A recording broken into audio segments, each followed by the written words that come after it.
नमस्कार मंडळी, कढी गोळे ही अतिशय चविष्ट आणि पारंपरिक महाराष्ट्रीयन डिश आहे। गरम भातासोबत कढी गोळे स्वादिष्ट लागतात। चला तर मग रेसिपी सुरू करूया। अर्धा चमचा हळद, जिरे पावडर 1 चमचा भाजलेली, सुंठ पावडर पाव चमचा, अर्धा चमचा धने पावडर, चवीनुसार मीठ, 6 ते 7 लसणच्या पाकळ्या, 5 कढीपत्ता, आवश्यकतेनुसार कोथिंबीर, 5 ते 6 हिरवी मिरची, अर्धा चमचा ओवा, 1 कप हरभऱ्याची डाळ घेतली आहे। 3 ते 4 तास असं भिजत घातलं। 4 तास झाले, तुम्ही बघू शकता आपली डाळ किती छान फुगली आहे। त्याच्यातलं आपल्याला पूर्ण पाणी काढून घ्यायचं आहे। एक मिक्सरचं भांडं घेतलं आहे, त्याच्यात आपल्याला लसूण घातला आहे, कढीपत्ता आणि हिरवी मिरची, कमी जास्त हिरवी मिरची करू शकतात, आणि हे आपल्याला बारीक करून घ्यायचं आहे। याच्यात थोडं आलं घातलं तरी चालेल, किंवा मग सुंठ पावडर घालू शकतात। वाटण केलं आहे त्याच भांड्यात आपल्याला डाळ घालायची आहे। त्याच्यात पूर्ण पाणी राहू द्यायचं नाही आहे, पाणी पूर्ण काढून घ्यायचं आहे। पाणी न टाकता हे आधी बारीक करून घ्यायचं आहे। पाणी घालूया याच्यात थोडं, आणि परत एकदा मिक्सर फिरून घेऊया। शक्यतो हे जाडसरच ठेवा। एका बाउलमध्ये आपण हे मिश्रण काढून घेऊया। उरलेली डाळ मिक्सरच्या भांड्यात परत एकदा घालूया। याच्यात कोथिंबीर घालूया। पल्स मोडवर एकदा मिक्सर चालू करूया। कमीत कमी आपल्याला अर्धा कप पाणी लागले।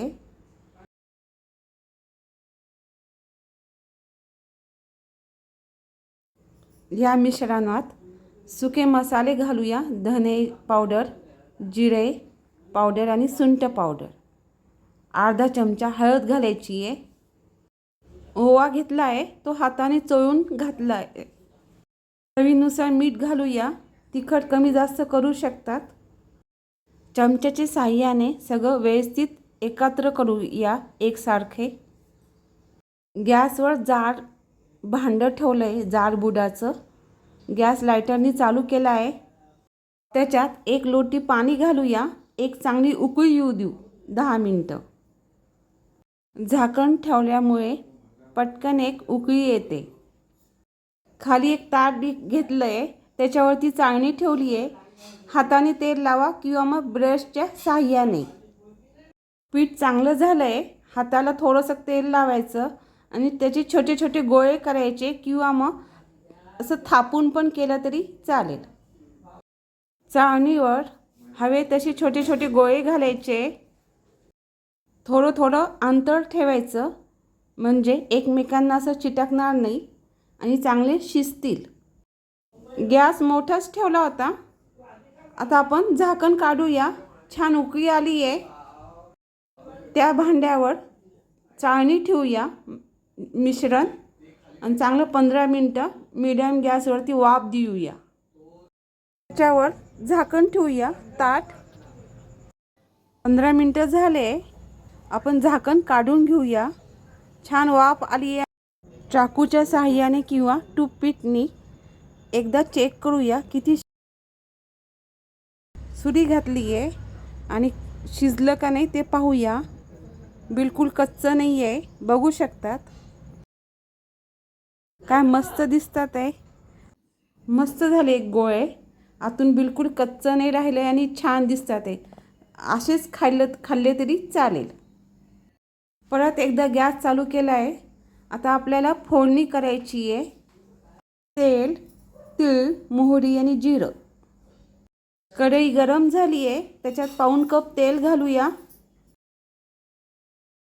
1 चमचा मोहरी आणि अर्धा चमचा जिरं असं तडतडलं। हिंग, 2 चमचे तीळ घातले। वाफवलेले गोळे घालूया।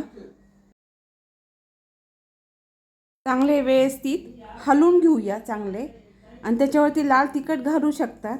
2 ते 3 मिनिटं आपण असं मिक्स करणार आहे, आणि अजून चव वाढते खायला।